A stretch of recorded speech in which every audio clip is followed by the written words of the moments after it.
По неколку дневно тактизирање, ДУИ сепак одлучи нивните пратеници да ги поддржат предложените измени во Законот за прекршоци, со кои системот Safe City треба да стартува од 1 февруари. Ова денеска го соопшти координаторката на нивната пратеничка група Рина Айдари, наведувајќи дека оставаат на МВР да работи на забелешките кои тие ги имаат во однос на предложените решенија.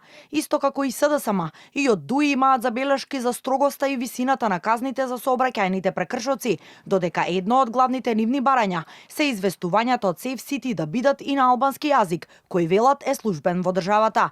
Според Айдари, сега ќе дадат шанса на овој проект, а доколку нивните барања не бидат исполнети, ќе иницираат нови законски измени. Од страна на Министерството за внатрешни работи и експертите кои го изготвиле законот, практично ни беше потврдено дека се работи во насока на спроведување на сите барања што ги поставивме. Сакам јасно да нагласам дека ние во принцип ги поддржуваме законските измени и започнувањето на овој систем.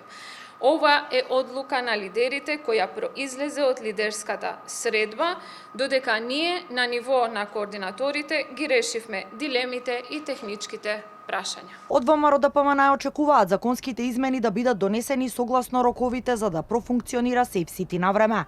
Во однос на забелешките од СДСМ за заштитата на личните податоци и висината на казните, од владеачката партија уверуваат дека се ќе биде согласно законските норми. Очекуваме во јасно зададените рокови законот за прекршоци да биде донесен во согласност со и координација со координаторите на сите пратенички групи кои што се во тек, и заштитата и начинот на чување на податоците и начинот на казнување е строго одреден согласно позитивните законски прописи во Република Македонија. Според најавите, се очекува до петок собранискиот спикер да ја закаже седницата за нивно гласање.